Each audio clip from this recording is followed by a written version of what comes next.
See you.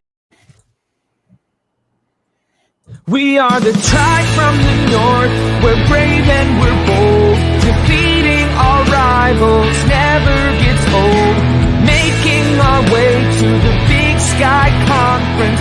Watch out, 'cause here comes the silver and gold.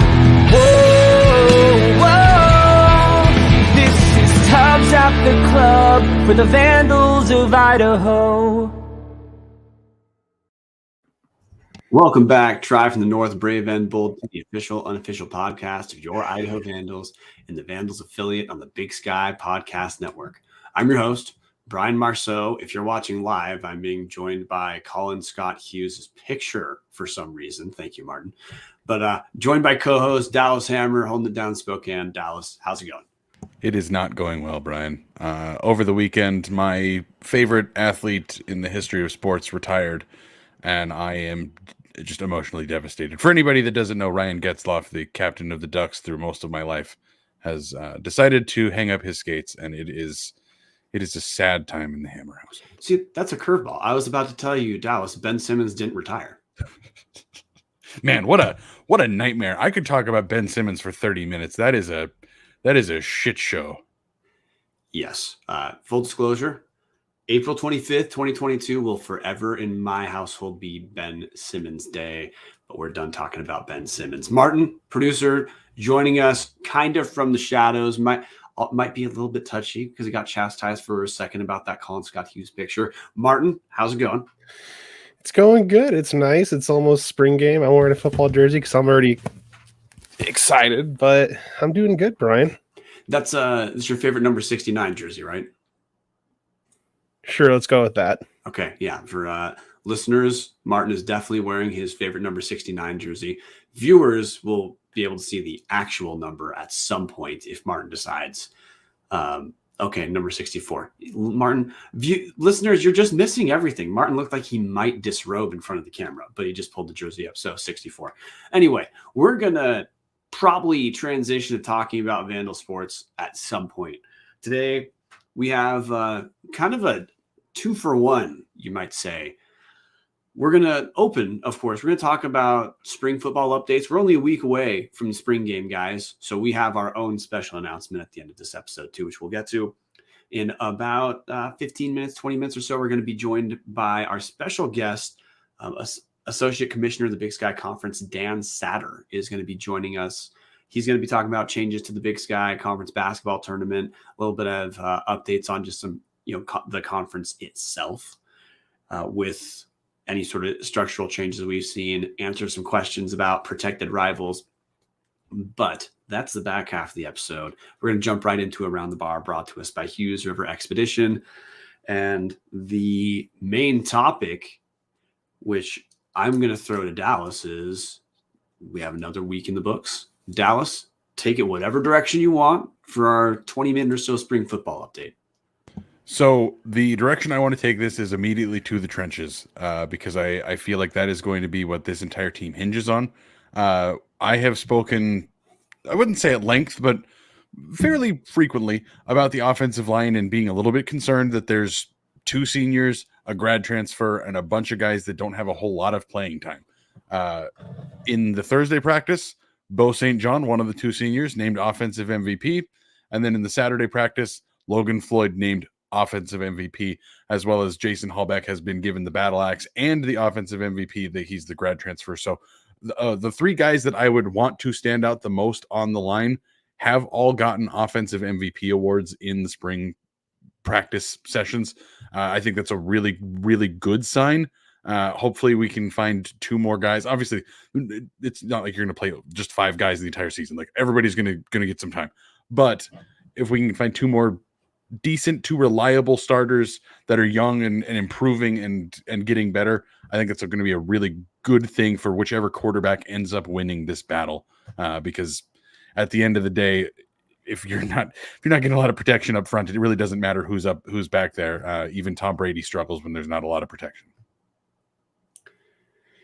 Look, and the best way to address the line, I think, is to go over the observations we were given of practice last week, plus there was a scrimmage. Scrimmage might be a generous term because this isn't exactly the same as playing, but updates we have from the scrimmage. Part of this is courtesy of Marten Heemstra, who I'm going to ask Marten to fact check me in a moment.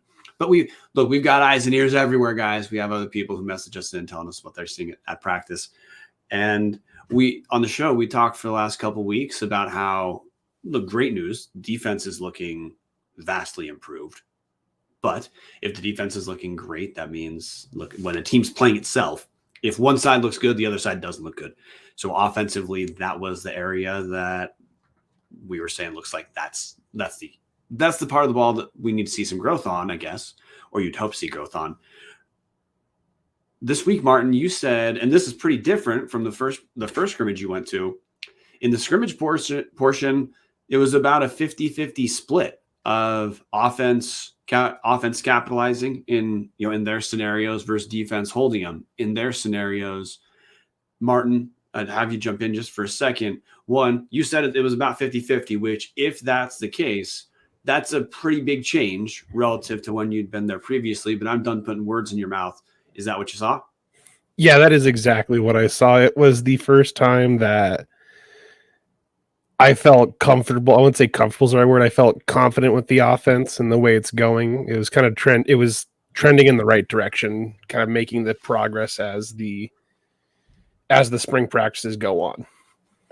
Which is, we talked a little bit about it previously, but after our show last week, a couple guys who have helped us out with the show, who've got coaching backgrounds, messaged us in and said, hey guys, stick with the line of take your Xanax on offense. When there's new coaching staff comes in, it's not shocking whatsoever to see improved defensive schematics show their fruits immediately with the current roster. But the offense learning a completely different scheme, also one that looks like it has a little bit more complexity than what Petrino did. I'm not saying in like numbers of plays, but actions within each individual play.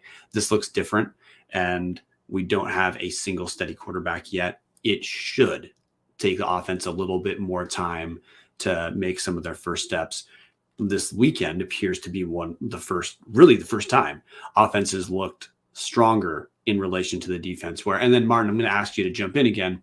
When the offense was executing, this wasn't what you wouldn't call this like blown assignments. Like, hey, back in last season when our pass defense was worst in the league, other teams were just open. That wasn't because the routes were just perfect. It was because our defense just wasn't very good. Is that not what you saw? It was more the offense was executing better. Yeah, I'd agree with that. It was offensive players making plays. Okay, perfect. Offensive players making plays. That is, you know what? That's a great transition point. So we just have a couple bullet points we're going to run through. Dallas had to start off with the trenches, and we're not trying to blow through that. That absolutely is going to probably dictate how this offense performs better than anything else. But two bullet points to get to additionally. In the scrimmage, CJ Jordan for most of the spring has been essentially the number one quarterback at the end, and other quarterbacks who rotate in have rotated with the 2s and the 3s. This last week, CJ began splitting reps with the 1s with freshman Giovanni McCoy. And Marten, going to pull you back in. One, from what you saw, it is correct to say both CJ and Giovanni were taking reps with the 1s, correct? That is correct. Okay. And based off of what you saw between CJ and Giovanni, just not an in-depth take, just instant reaction. What'd you notice about, let's say, the difference between those two when they're out there? I'm going to be honest. I didn't see the whole lot. It kind of felt like a seamless transition with GON and being, albeit I think is it a year less experience, a year less in the year less playing at the D1 level. It's there was a small difference just because inexperience, but it wasn't bad at all by any means. Okay, so pretty close. And look, I'm going to throw it to Dallas in a second. My reaction to hearing Giovanni looked pretty comparable to CJ in the amount of time both those guys played is Hey, look, good news. Again, we know the quarterback isn't going to be decided by the end of the spring game, but to hear that if we don't have a single guy running away with it, hearing that we have two guys who look relatively comparable, both of which are young, both guys have arms, both guys can run. That makes me feel pretty comfortable that, look, if we don't get a graduate transfer in, that whoever out of those two ends up becoming the actual starter. I got to tell you, I don't necessarily have a horse in either direction. We saw CJ look great against Southern Utah in the spring. Asterisk, Southern Utah's terrible. We saw Giovanni with not a ton of prep. He had moments against Eastern and Montana where he looked sharp. He also had some turnovers, but Eastern and Montana significantly better than Southern Utah. So it's kind of an apples to oranges comparison with the two. I'd say both of them look like they have the tools to be good Big Sky quarterbacks. But Dallas, you've been on the shelf. I'm throwing it to you. So I'm encouraged, but also slightly concerned. I would really want to see somebody pulling away. I know we spoke about it a lot last week, where the big thing I want to see especially in this final week, there's, for anybody that's not aware, there's a practice today, there's a practice Thursday, and the spring game is Saturday. That's it. We're at the end here. I'm hoping to see a quarterback take the reins and run away with this job. I don't think that's realistic, but it's what I'm hoping for. Hearing that the two younger guys, CJ and Gio, are both getting time with the ones, both looking pretty comparable, that's either a really good sign that you have two young guys that, again, I've been on the show talking very highly about CJ and thinking that after that Southern Utah game, this kid's the future. The stats weren't incredible, but the poise he had out there, the accuracy, it looked like, get a little seasoning on him and he was going to be phenomenal. I still believe that. Gio, when we talked, Marten and I talked with former host Chris Hammond back on the recruiting episode 2 years ago and talked about Gio and watched his tape, and he looked incredible. Obviously, a bunch of turnovers playing as a true freshman last year. I don't think you can count that against him. So while we've seen the glimpses of both of these guys and think very highly of both of them, and I'm Brian, I think you're right. I think both of these guys can be very good to great Big Sky quarterbacks. It is always a little bit concerning to me when one guy isn't running away with it, because from what we'd heard, the offense hadn't been super great recently. Really throughout most of the spring, the offense has not been winning the battles. So it's a little bit nerve-wracking for me of maybe that's why they're looking for a grad transfer. Or so we think they're looking for a grad transfer. We know that AJ Mayer from Miami of Ohio had a visit a couple weeks ago. Maybe that's why they're looking for a quarterback, but maybe they're just looking to get more experience in the room. It's so tough to tell without being in the room or without seeing real games. But it does make me a little bit nervous that none of these guys is head and shoulders above the other. I always get afraid of, is this the 2012 or 2011 Aki teams that were really a quarterback away at times, where Reeder just wasn't getting it done. Logan Bushnell didn't get it done. Taylor Davis didn't get it done. You had a bunch of guys that were all pretty comparable, but they were all comparably mediocre. I'm not saying CJ or Gio are that, but anytime there's a battle going on between two young guys and they're just not separating from each other, that does make me a little bit nervous. So I want to push back on that for a second. And again, asterisk, we both understand quarterback's not going to be decided in the spring. Absolutely. The way I look at this is twofold. This is why I'm not anxious. CJ has been the presumptive number one. He hasn't moved down. He is still the one. So in terms of the comparison with the other guys, even if the offense is looking shaky, and again, take the Xanax guys, that's the area that should be slowest developing. Our number one is still number one. He hasn't moved down. The positive I take away from Giovanni is earlier in spring, he was starting with the fours, and now he's moving up to splitting time at ones. That, if we just focus on Giovanni, that's a significant growth, at least in the understanding from the coaching staff of what his potential ceiling is. So in addition to that, McCoy's had fewer reps with the ones and CJs in the spring. So if they're looking similar, even though Giovanni hasn't had a ton of reps, that is a positive, light to be shown on Giovanni, that he's definitely making an impression this far into spring, doing what he can to make a case to be considered to start in the fall. As far as CJ, look, we know he's had a lot of injuries while he's been at Idaho and dating back into when he was in high school.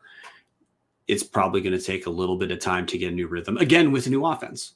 So that's why I'm not as anxious, because, look, I've seen CJ look good, not against a bad team, but still, he looked very good against Southern Utah. He showed the tools that we would hope to see out of a guy. Strong enough arm, legs, for sure. With McCoy, his raw stats were not as good as CJ's when you compare McCoy playing against Eastern and Montana compared to CJ against Southern Utah. But again, Eastern and Montana are both playoff teams. Montana, one of the best defenses in the FCS. So should a guy without much prep as a freshman have looked not great? By the way, running Paul Petrino's shitty offense probably shouldn't have put up very good stats. So I'm a little less lukewarm. How about that?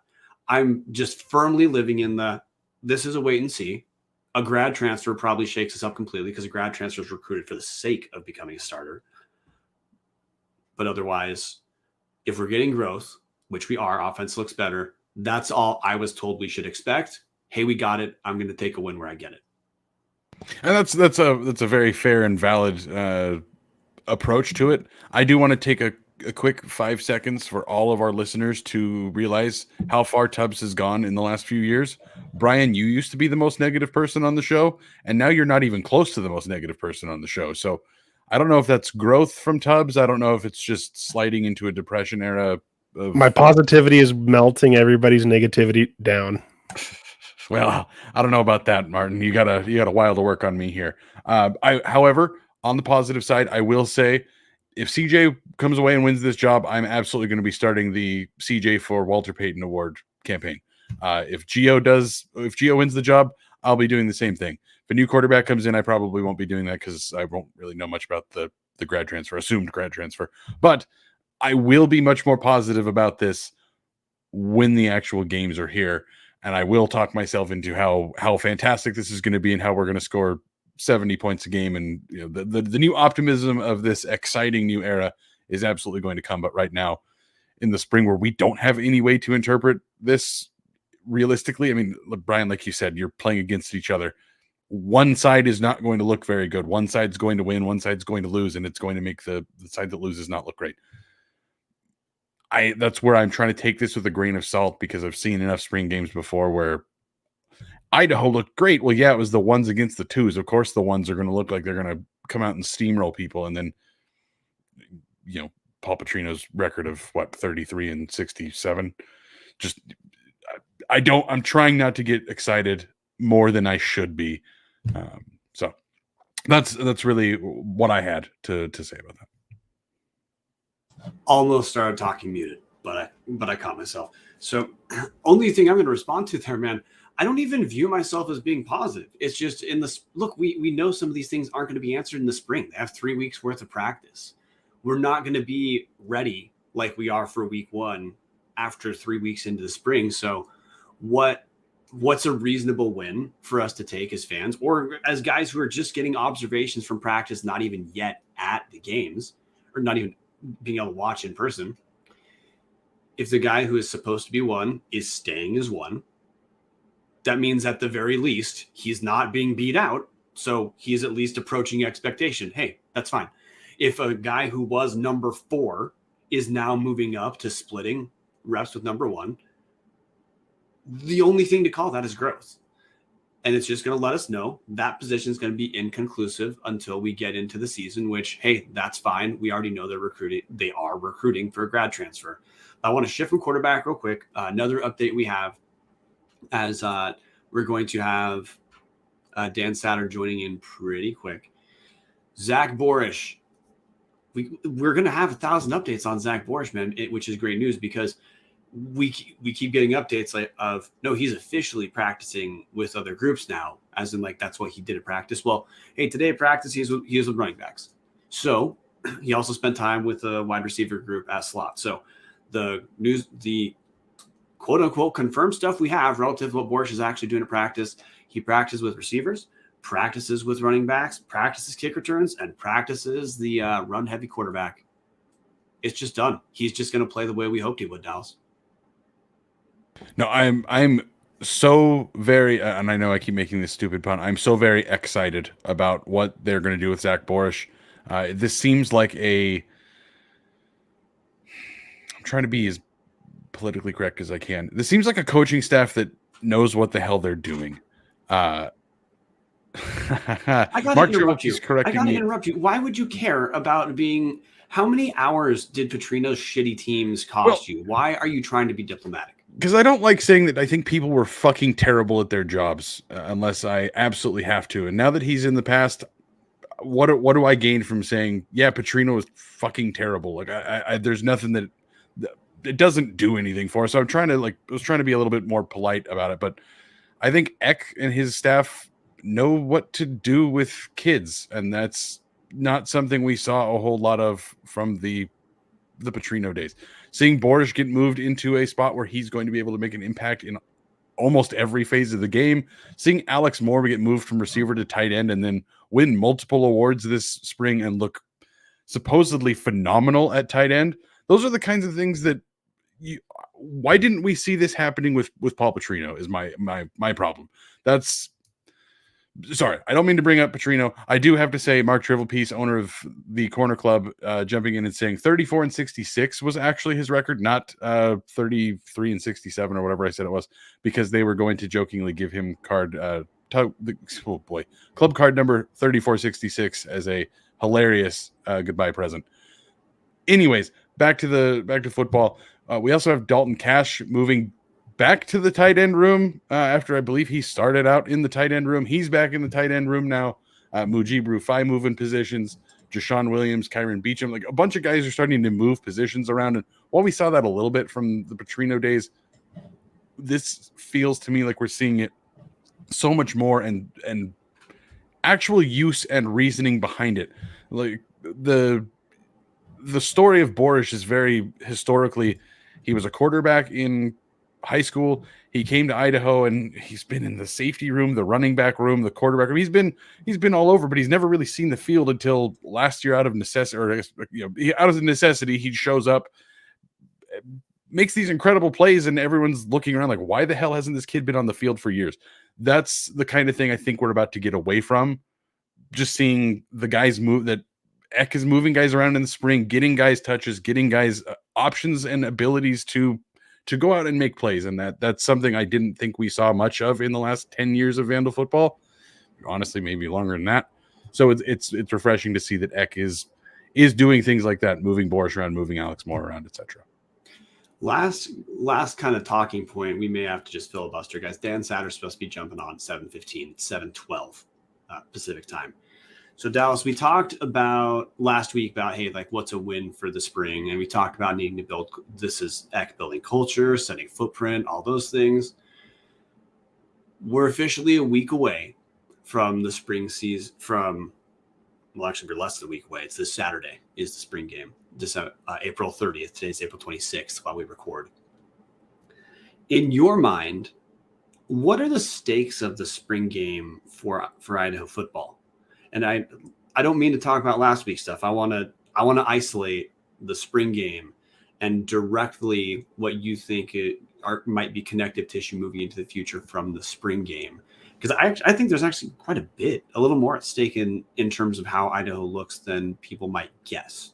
It's funny. I'm going to let you talk about that, Brian, because I think what's at stake at the spring game is honestly almost the actual future of Idaho football. I think it's pretty apparent that going from FBS to FCS absolutely lost a section of the fan base. There was a section of the fan base that stuck around. You can see that first game with Montana. Obviously, there were a bunch of Montana people there, but that dome was packed, at least for the first 10 minutes before it became an ugly blowout. And then we saw as Petrino's tenure winded down, and he coached way more years than he should have here, attendance has completely lagged. It seems like outside of our small little bubble in Moscow, Idaho, nobody really cares about Idaho anymore. Not that they did in the first place, but I know that the Boise media does not seem to care as much like they used to. Not that they really cared before. They have they have BJC, but that's what I think is at stake with the spring game. I think that this is the the first tip of the spear of Idaho trying to re-engage the fan base across the state and get people a little bit more interested in Vandal football. I think that's what's at stake with this spring game. Putting on a good show, showing the people in Boise, oh, hey, they're still playing football up there. Going to FCS did not mean that they shut down the program. It's still good football. It's still a lot of fun. It's still the best university in the state. Care, please. Somebody, let's get butts in seats. Let's get people moving. Brian, you're muted. I knew it was going to happen. I'm going to give my answer in a second, guys, but we have to take a quick detour. We are joined by Associate Commissioner, Big Sky Conference, Dan Satter, who listeners may not be aware of this. Dan orchestrated his entire vacation around being able to be on the show, completely left home. So he'd be uninterrupted so he could go at length for 30-ish minutes. Dan, how's it going? I'm doing great, Brian and guys. Great to see you, and appreciate you having me on. Thanks for being here, Dan. You came in for the back end of our spring football talk, which we're going to get to once you're off. Now, I have to tell listeners, Dan, before we jump in, some of this is going to have to deal with Big Sky Conference basketball. And for the portion of our audience who gets PTSD at the mention of basketball and Idaho, we're talking about at the conference level. So we'll give you PTSD worthy stuff later, but that's not right now. Dan, Big Sky Conference has a little bit of, you might call it, restructuring going on with Southern Utah leaving the conference for this next season. One of the big items that is set to change is we don't have 11 teams for a basketball tournament anymore, which means you guys went, I don't know if back to the drawing board is too expansive. I don't want to put words in your mouth, but you guys went to work, made some changes in the bracket. You mind letting us know, A, what the process was, and B, what are some of the changes we'll see in the bracket? As you're talking, our producer is going to throw up an image of the bracket, which viewers will be able to check in on.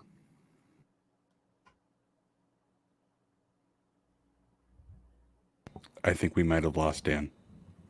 Yeah, happy to expound on transition here to becoming a 10-team basketball league.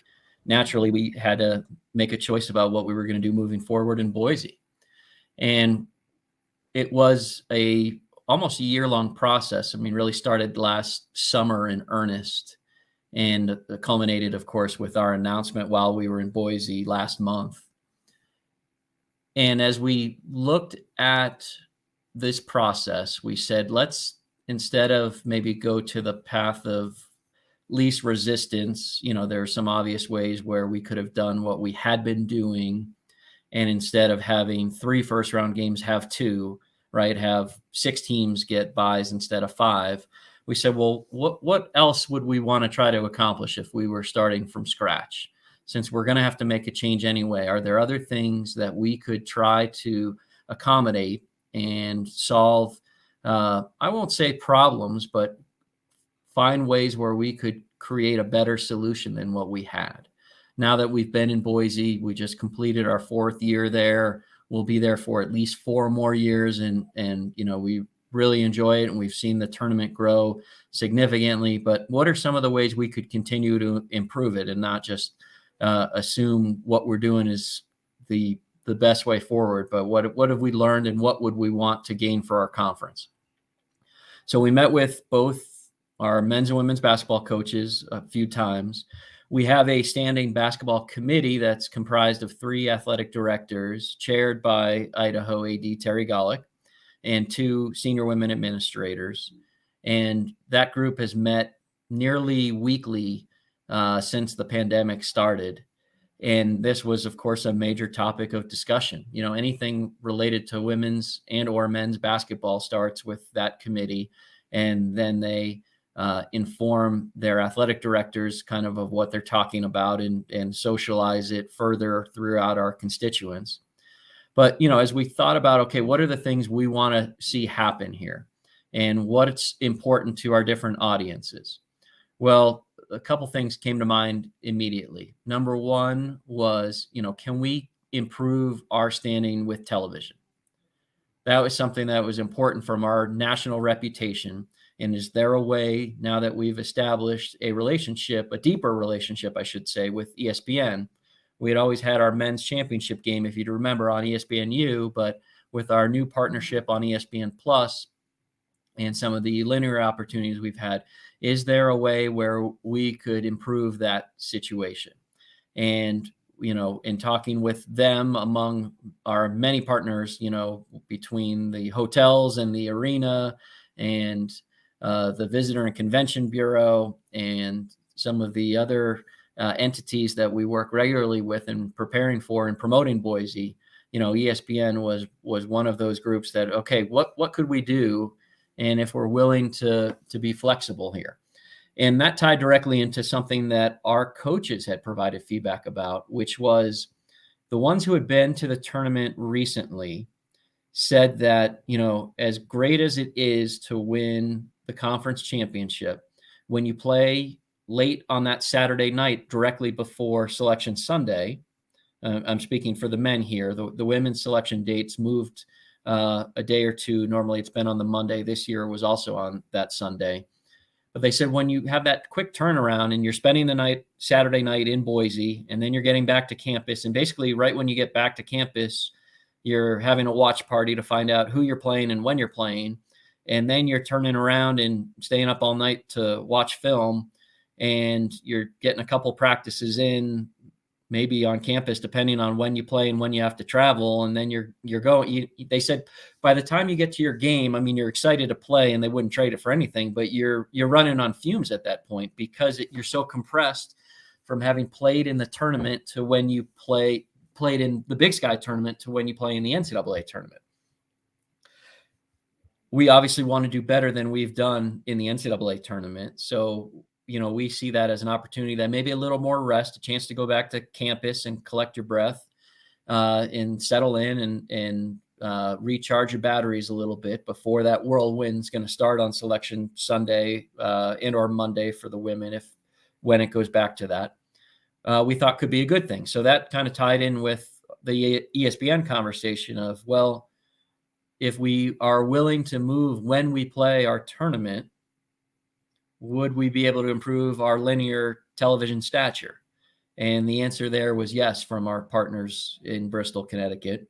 So as you can see here in this press release, now the men's championship game, instead of being on ESPNU, will be on ESPN2, which is a significant increase in the number of households that have that game available to them, as well as the fact that now for the first time ever, the women's championship game will be nationally televised on linear television. So they will have a slot on ESPNU, and we're thrilled about them having that exposure that they certainly deserve. So potential more linear opportunities down the line too that aren't finalized, as we announced this last month and as we record this right now. But we're exploring some opportunities to continue to enhance that, as well as to continue to grow the Big Sky Courtside show that we originated from Idaho Central Arena this year. That was complete wraparound coverage, pregame, halftime, postgame, around every tournament game. And we'll continue to do that, I believe, moving forward as well. So we had that opportunity with this here. And, another piece of feedback we had heard was, how do we reward competitive success during the regular season? And, there's a variety of models, and we looked at pretty much every conference bracket out there just to make sure there wasn't some we were missing.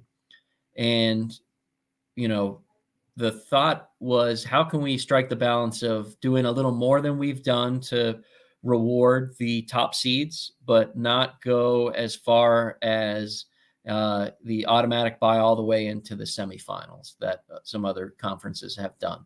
That was where our coaches and administrators, kind of the middle ground was of what and how they thought about it. So that sort of led us to this bracket. And, as we looked at how can we promote Boise more, we thought, I think it could be really good to start on the weekend. We haven't had that luxury. We've been starting the women on a Monday and the men on a Wednesday. And we'd love to see what type of attendance we can draw if we're doing it where it's not going on a traditional work day to open the tournament. So that led us to the bracket you see here. And, by removing 2 games overall, we used to do 20 games. Now we have 18. We were able to align for the first time the women's and men's brackets to have this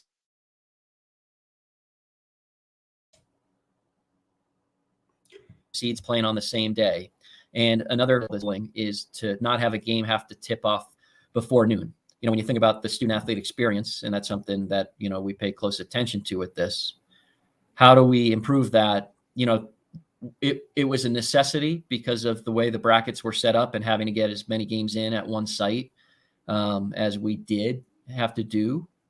But, that's not an ideal experience, right? To tip at 9:30. So we knew that, and we wanted to try to fix that if we could. And what we have here will do that we won't have to tip before noon, which is a typical game time on a weekend during the regular season, or not atypical, I should say. It depends on the school and the home site. So we feel really good about where we landed here, and, are excited to go from what was having one game. The men's championship game was the only weekend game, right, in our Monday to Saturday format that we had. And now we're going to go and we're going to have 8 weekend games, starting, of course, with 4 each day for the first 4 days of the tournament. So that Saturday we'll have 4, that Sunday we'll have 4, from noon to 10:30 at night. But, again, we're optimistic and are appreciative of our partners of, being willing to be creative on this front as well to see what it could do for us. And a question I got for you, Dan, this has to do with the bracket itself and also like potential advantages rewarded to teams that finish with higher seeds. The way this bracket looks, and Marten, can you scroll all the way up so I can have reference to the days? Thank you. So tournament opens on Saturday. Both the men's and women's, the 9 and 10 seeds play, and the 7 and 8 seeds play. So that's day 1. Day 2, your number 1 seed is going to play the winner of the 9-10 game. The number 2 seed is going to play the winner of the 7-8 game. That's for both men's and women's bracket. And this is where you kind of get some advantage for finishing higher in conference, is that the number 1 seed and number 2 seed, they're going to get to watch the 4, 5, and 3, 6 play and then have an additional day off compared to the 4, 5, 3, 6 seeds. Is that correct? Correct. Yep, exactly. And so this, again, was kind of that balance of rewarding competitive success, but making sure we are an all-in tournament. All 10 teams will go to Boise, and, we want there not to be an enormous disparity, but we did want to, again, reward that competitive success. So if you're the 1 and 2 seeds, you still have to win 3 games, but you have to do it over 4 days. And you get to watch your opponents play and do a live scout there. We stole from the NBA playoffs and their play-in series we had been doing 7 versus 10 and 8 versus 9. And we said, why don't, again, let's reward the number 1 seed there and have them play the winner of 9-10 and the 2 seed play the winner of 7-8. So that was another little twist wrinkle that we threw in. And then, as you noted, Brian, the 1 seed versus that 9-10, whoever wins that game will have the day off on Monday to do a live scout to watch the 4-5 game to know who their opponent is in the semifinals on Tuesday. And the same for the winner of the 2 seed versus the 7-8 winner will watch that 3-6 game in earnest to see who they play Tuesday. Which follow-up question I have, this just relates to the bracket itself. I completely accept and support the idea that shifting the championship game to it's a Wednesday, correct? Correct. Yeah. And again, with the brackets aligning, now we'll have a championship day. In the past, the women had played their championship on Friday along with the men's semis, and the men's championship had been Saturday. Now Wednesday will be just 2 games, the 2 championships. I really like that parallel structure. That is not my question, but I like it. The question I have for you guys is shifting the championship games to Wednesday. does give the winner a few days off to both get back home, relax a little, and get back into practice before actually, traveling for the NCAA tournament. Was there any concern to the fact that a Wednesday championship game might be harder for people to get to? We certainly looked at all those factors, and one of the things, again, that we kind of landed on is let's start it on the weekend and get people there, hopefully at the start. And if you're following your team, which is what happens in a tournament, of course, we're trying to draw a Boise crowd regardless, but we know we have people traveling from our campuses or elsewhere to support their alma mater, or the team that they cheer for, or that they know someone on. We're thinking and hoping that, once you get there, and if your team's winning, you're not going to want to leave. So then that you can plan that on the front end versus, what we hear now is people saying, well, I want to wait and see if our team wins. And if they look good, then maybe I'll make the drive, or I'll try to get there. And I think that's a lot harder, that if you're not committed to doing it, that you might find a reason not to, versus if you get there on the front end, and if you're supporting the team and they win, I'm going to go out on a ledge and say you're going to have a pretty good time cheering them on and seeing that happen. And you're going to want to stay to hopefully keep seeing that happen. And I want to make sure I understand this too. You guys as the committee, the understanding was broadly, look, yes, if you change a championship game to a different day, that may impact travel. But if we get to change the championship day in terms of getting viewers on the conference, having less conference championship competition on a Wednesday instead of a Saturday, pretty safe to say there should be more eyes. Yeah, no, you're exactly right. When you look at ESPN's lineups, right, traditionally, and of course, I can't tell you if any other conferences are making any changes that would impact this, but Saturday is a day that's really heavy with championship games. And when you've got, the ACC, and you've got the Big East, and you've got some others, we've been on that day, but it's tough for us to really have the light shining on us. Now, when we shift to Wednesday, there'll certainly be plenty of other conference basketball, but there won't be hardly any other championship games. So, as somebody who personally loves watching all those games and seeing who's going to get a bid and what's at stake in leagues like ours, I think it'll become even more compelling for a viewer to tune in to the Big Sky contest on that afternoon and that evening. So that answers the basketball questions I had. Dallas, before we shift over to football stuff, because as Dan knows, it is always football season. Dallas, any other basketball stuff you want to hit? I don't think so. I did appreciate Dan being very team neutral and acting like Idaho has a chance to someday be in the tournament game. Thank you for making me feel like there is a chance for Vandal basketball to someday make it to that Wednesday game.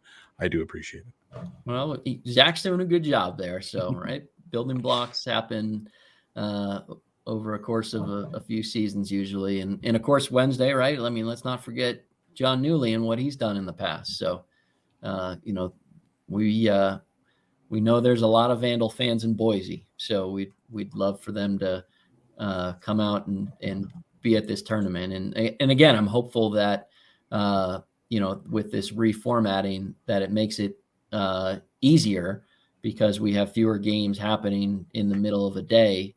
Mm-hmm. When there's work, that fans of any team, and Boise is a great city for us to do this tournament in for many reasons. One of the main ones is that there's a lot of alumni from a lot of schools, including, of course, the Vandals. So we want to try to make this as compelling and as easy as possible for those fans and followers to be able to attend these games. Before we shift to football, last comment. It's not really a question, Dan. I do really like the way that the women's and the men's brackets are synced. so that all the games match up. There isn't of course, time slots. Some games are going to get priority, whatever. There's no way to do it perfect without having multiple venues, and that wouldn't be perfect anyway because you'd be splitting up fans. But I like having the rounds match up exactly. One, it's very easy to explain to people. If you want to watch, these games are this day. There's not two separate timelines to understand. There's just one. And two, I just like that the women's teams are also getting equitable time. I don't mean that in like a judgmental sense, but I like that their games are scheduled in the exact same way with men. So there isn't exactly a favoritism in my mind that probably may help some of the women's attendance too, having the men's games scheduled the same day. Before we shift to football, any comment on that parallel structure? Yeah, that's something that's really important to our league and, our ethos, right? That we want to make sure that we're providing a great experience to the women and the men, and having it at the same venue. And again, these changes, and I appreciate you noting that, aligning everything with these brackets to be on the same days. They play on the same court, they use the same locker rooms, they get all the same amenities. And of course, unfortunately, the NCAA tournament hasn't always been like that, as we know. And I'm proud of how we host our championships here in basketball, and doing it all together too. Like you said, if you're a fan, you'll look at two brackets instead of one. But if we weren't doing this in the same venue or the same city, you're making people make a choice, from the president of the university to the athletic director to fans and all the way on down the line. And, I think we saw a lot of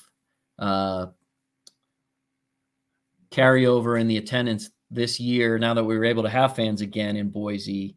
And certainly, of course, Montana State, went on a run in both brackets there. But, it just makes it all the more compelling for a fan to make the trip when you know that you have a chance to support two of your teams as opposed to one. So I'm going to change it up to football now. So Dan, obviously there have been changes to the schedule with Southern Utah leaving. Some of the Idaho fan base, and maybe some of them are our listeners, and that's why I'm being forced to ask this question. Is there any talk of potential expansion of the protected rivals? I know there is a very large subset of our fan base that is not terribly thrilled that the Little Brown Stein game is no longer happening every year. Is that in development beyond the mid 2020s? Is there thought of that? What's kind of the outlook for protected rivals going forward? Sure. No, Dallas, I appreciate the question. And I know that's something top of mind for a number of Vandal fans, and I'm happy to address that. So, you talk about what the process was where we arrived at with our schedules. And, we have announced 6 years worth of football schedules. So from this upcoming fall, the 22 season, all the way through 27, we've put out those schedules. And as part of the process, as we were changing and transitioning to a 12-team football league, we looked at every model imaginable in regards to the number of annual opponents, as well as the process to select said annual opponents. And of course, the more annual opponents that you play, right, the math here, drives this, that it means you're going to play all of the non-annual opponents less frequently, right? So you're kind of weighing both those factors there and trying to figure out what makes the most sense. We wanted to stay at 8 conference games. We did talk about that, but there really wasn't much of a push to expand beyond 8. FCS, in most years, you play 11 regular season games. In the occasional years, and the next times this happens is 24 and 25, as well as in 30 and 31. You do get an extra weekend in there for a 12th game. But, the way our teams have been building their schedules, varies, non-conference schedules, I should say, varies, throughout the conference, but they felt it was important that they had at least 3 non-conference games in there. So with the 8 games, again, we looked at every scenario from 0 to 4. And what we found was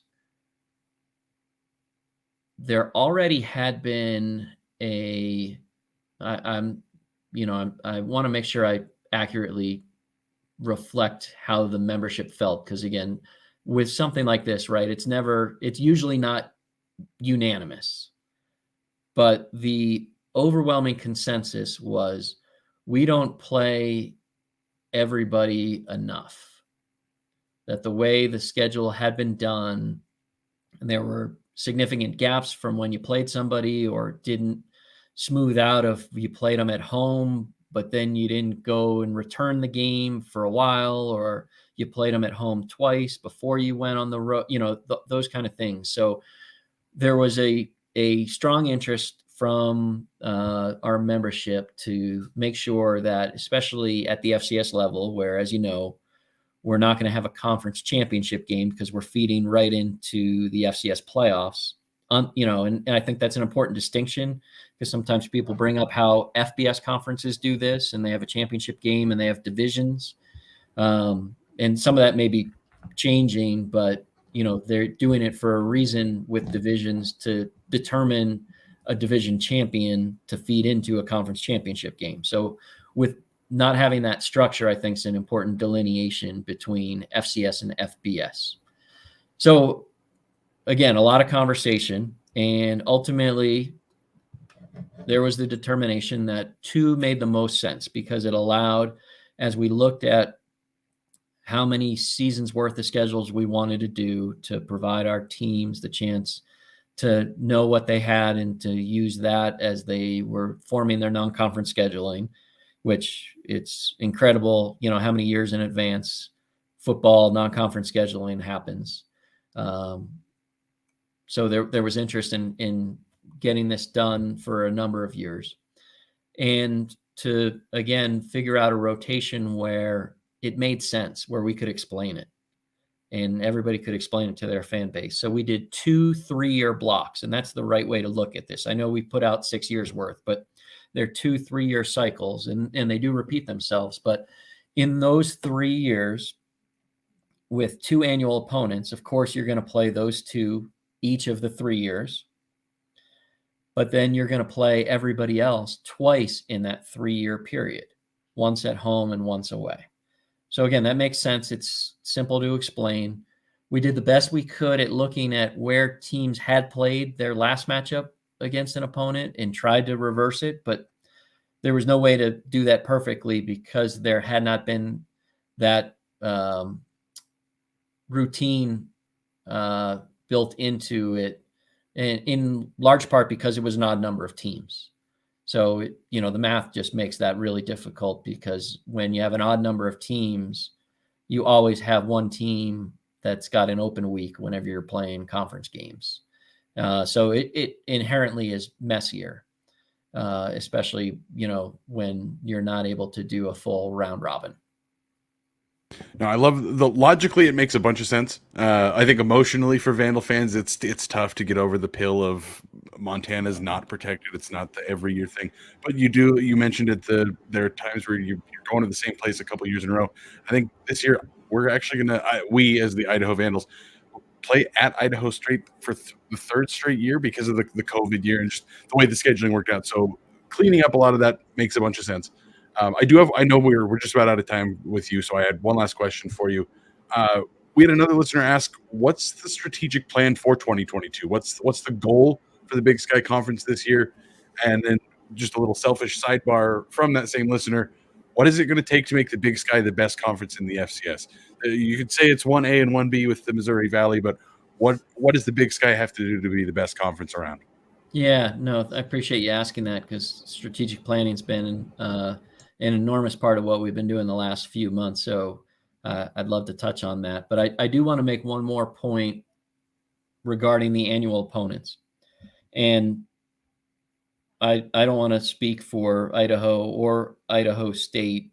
Certainly Terry and Pauline Theros, Idaho State's AD, and their presidents, and coaches are happy to I'm sure, comment at the appropriate time. But both schools were adamant about how important this rivalry is to them. And I'm not saying that that is to diminish another game or to make this a zero-sum kind of thing, but that was really important, I think, from both presidents. We heard that of wanting to make sure, and that was part of why this game now, the Battle of the Domes, will be on the final weekend of the regular season, because we felt like that in-state rivalry that Montana and Montana State have and Sac State and UC Davis have, that this game, those schools are thinking of it in that way. They've articulated that to us. So we wanted to give it the appropriate stature for that. And, again, some of this just becomes, the numbers game of making it work, as well as the fact that our membership wanted to give everyone the chance to submit their preferences for their annual opponents, and to ask us to ensure that everybody received at least one of their requests. So they were able to submit, I think it was 3, if I remember this, we're going back over a year now, so forgive me for not having it at the tip of my tongue, but I think everybody was allowed to submit 3, maybe 4, and they were guaranteed to get at least one of those. And of course, everybody's only going to have 2 based on the model we chose. So, some of it becomes musical chairs, if you will, there. And again, with the rotation that we set, it's disappointing, certainly, because it's been a great rivalry, and there is a trophy involved and there's close proximity.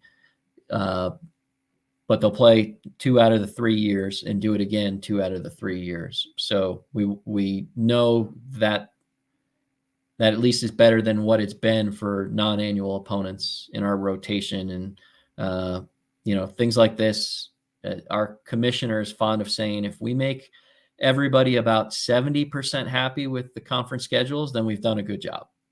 Because if you make somebody 100% happy, there probably is a zero-sum game impact there where somebody's significantly less than 100% happy as a result of that. So that's his go-to line as we're developing schedules, and we want to make sure we've got parameters that can explain why and how we arrived at what we did. So, hey, paraphrase real quick about the protected rivals process, just so listeners can be clear about how, as my understanding the process went, is you're describing protected rivals as this was a university-driven process. This was not the Big Sky saying, hey, we're just going to do this. It was individual universities submitted. You referenced number 3 just as an asterisk. Let's say 3-ish. Teams submitted 3-ish. Yeah, rivals. It was 3 or 4. I can't remember, because we've done this multiple times. I think we had done it, if I remember correctly, I think we did it when we were starting on this process, when we thought we were going to be a 13-team football league, and we asked for 3. And then I think we asked for 4 when we knew we were going to be a 12-team football league. I think that's how that played out. Again, this is more than a year ago. So that's my hesitation, and I want to make sure I get it right. But it was 3 or 4 for sure. And when teams submitted their 3 or 4, was it supposed to be submitted as in like, hey, number 1 really is number 1, or hey, here's just like 3 or 4 teams we would prefer to play? The schools were asked to rank them, but they weren't promised that they were guaranteed their number 1. Super obvious, right?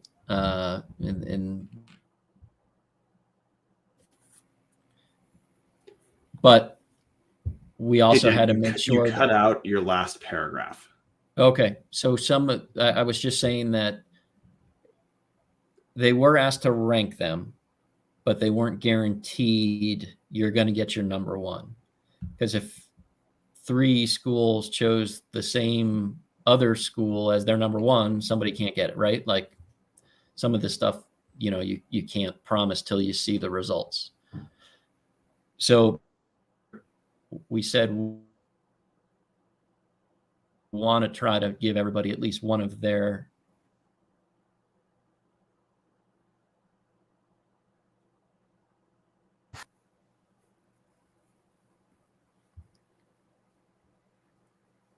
Are we back? Yeah, it cut out when you said give everyone one of their. We wanted to try to ensure everybody could get one of their preferred protected rivals. Okay, perfect. And then from that point on, the conference was a little bit involved because, again, like you said, if 3 teams put one school as their number one, well, one school can't be a protected rival for 3 schools. Right, based on us deciding we were going to have to, exactly. And, Okay. Just like I talked about, we have a football, I mentioned the basketball committee. We have a similar structure. We have a football committee. So they were intimately involved in this process. Okay. I have a lot of my questions answered. Dan, you've been on for a little over 30 minutes. Dallas, do you have anything else, or does Dan get to go back on vacation? I think you can go back to your vacation, Dan. I would love to hear more about that strategic plan sometime. But for anybody that's interested, at Big Sky Deputy on Twitter, maybe we can get an answer there. Happy to engage online there and social media. And let's talk in a few months here. We're going to hopefully be launching our strategic plan then, so we can really kind of dive into that as a main topic before football season kicks off. So I'd be happy to do that if that's of interest to you guys and your viewers and listeners. So, Dan, we will definitely be harassing your direct messages as we approach the start of football season. Thanks for coming on. Second time on Tubs of the Club, Dan. Always a pleasure to have you. Always a pleasure to be.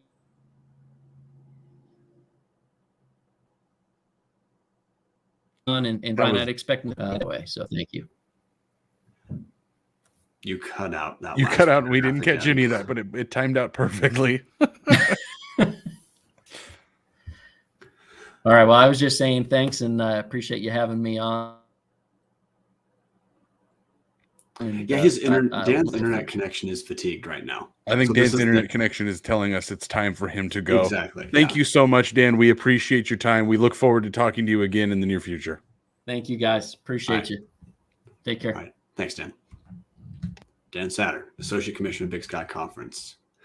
At Big Sky Deputy on Twitter. Yeah, we'll get back to the football thing in a second. But part of why I asked the protected rivals question is I've just explained this to people a handful of times when I think the Big Sky Conference, relative to where we're at, is a great conference, a real well-run conference to be a part of. I'm happy where we're at. There are times where fans have I've heard people be frustrated about protected rivals changing with Montana, which, by the way, I am. I asked the question because, look, you guys, it should be painfully clear. This was not the Big Sky saying, hey, Idaho, Montana, you're done. This was an Idaho move to have Idaho State become higher priority. So I think that was objectively the wrong call. But brought Dan on, had him talk about it so that we have clarity of Big Sky is doing what they need to do. It's a tough dance with as big a conference as we have. So broadly speaking, again, I'm stoked about the Big Sky leadership. They're also incredibly open to coming on and explaining how it works. Taylor Cash in the comment section saying, look, 2 out of every 3 years is much more palatable, which is correct. I mean, it sucks not having the game be yearly, but it's not like we're not going to play Montana for half a decade or something like that. Or go there 3 years in a row like we're doing with the shithole and Polka hellhole. Like, logically, a lot of this stuff makes sense. It's unfortunate that we didn't get, say, Idaho State and Montana as our rivals, but I think half the conference would have asked to have Montana as a rival anyways. So it is what it is. Yes, we have a trophy tied to it, but realistically, it hadn't been played for quite some time. They're looking forward. It is what it is. Yeah, and I must be one of the few people who isn't that touchy about going to Pocatello 3 years in a row because Idaho State mostly has sucked. So us having a road game against a shitty team a few years in a row is not that rough to me. Mark, triple piece comment section saying ISU should be protected rival, but I'd rather have Montana over Eastern Washington. Look, there's a handful of people who are like that, who are going to feel similar to how Mark does. I don't really have an argument to what Mark's saying about Idaho State should be a protected rival. No, you're correct. It should. It's more losing. I feel like having Idaho hitched to the stronger teams in the conference, broadly speaking, both in terms of scheduling and any other sort of connective tissue, cultural kind of way, is in terms of building institutional relationships, is the right call in my mind in terms of not only making the Big Sky better today, but we always know football is always changing. We do have to be aware of what future steps are going to be. But again, I'm not upset about Idaho State. It's losing Montana, but again, it's once every 3 years. Yeah, at the end of the day, it's not the worst thing. And if it does correct, I know I keep harping on it, if it does correct that whole, we went to Pocatello 3 years in a row, like it's not the worst thing. Like you said, Brian, it's a road game against a team that historically sucks, but it's nice to also beat up little brother at home once in a while. I get up for that game. I despise Idaho State. It's nice to see them at your place once in a while. So if this standardized schedule means that 2 out of 3 years, other than the protected guys, you go there once, they come there once, it works out in the long run. Logically, it makes the most sense. I also have to say, Idaho State did us a favor last year of hosting the end of the season. In a game that people may forget, because if you were smart, you didn't watch it. It was 2 fired coaches playing in Pocatello in a 14-0 game, the worst football game any of us may ever see. At least we didn't have to lose one of our home games for that dog shit at the end of last year. But Dallas, I am lonely on the screen, so I'm going to keep talking for a second. I still have to connect to the spring game. I asked Dallas earlier what he thought the spring game meant. I think there are some pretty significant stakes for Idaho in the spring game, and with the asterisk that Idaho just needs to look good enough. This is Jason Eck's first time really having his team out with an audience. Coaches will always have their highest approval rating before anyone has seen them play whatsoever. So it's the first time Jason Eck's going to have his team in public. Yeah, they're playing themselves, so that probably puts a cap on how good any side's going to look. But I think it's important that we feel where we live. Dallas, you and I don't live in Boise, but where in our area and in how we connect online, there's the energy around Vandal football is very different right now with Jason Eck, and also with the plan, the outreach plan, let's say, that the University of Idaho athletic department has been doing, both in having individual in-person meetings, in just their internet outreach. Vandal football feels different now than it did previously, because it should feel different. But at some point, games are played. This isn't a regular game, but once the games are played, someone actually wins, someone loses. Or for the spring, once the games are played, we're going to start to see what does growth maybe look like. And this is also going to be different because, goddamn, finally it's ones versus ones, which means there's a little more skin in the spring game. So yeah, I'm with Dallas. Dallas is doing the prayer hands for listeners who can't watch. That itself is a big development, which I am going to just leave the spring game this time thinking at least we have something real to discuss. But I think it's important to both offensive and defensively. And I'm going to put a little more focus on the offense right now, just because the basic reporting we've been given is that the defense looks fine. Defense looks improved, and just having a different scheme has made all the difference. The offense has to look good enough. It's got to look good enough for people to say, hey, my faith in Jason Eck right now is founded. I am going to continue to be excited heading into the beginning of the football season. Offense doesn't need to look lights out, but we need to see a little bit of that creativity that we probably expected to see with Jason Eck and Luke Schleisner coming over, something that Jason Eck was known for at South Dakota. We probably need to see at least enough promise from the offensive line to understand, hey, the guy Eck just needs more time for this line to get settled, to make some meaningful strides. And we got to look like we have to see reason to believe Idaho's going to score enough points this season, which has been our problem one of our problems for the last 3 or 4 years. We just don't put enough points on the board. We're not going to see all of it because, again, it's only 3 weeks, but we have to see enough for fans to say, look, my faith and excitement is real. And I am going to say it's still there after finally seeing a game. Could you say it's real and it's fantastic? For Christ's sake. Yes, I could. It's real and fantastic. Sorry, that was really stupid. We're well beyond the hour mark, and that means that my brain kind of just shuts off and starts thinking of the dumbest things I can possibly say. So if you guys want to hear stupid shit come out of my mouth, let's go nuts, because I'm in the zone right now.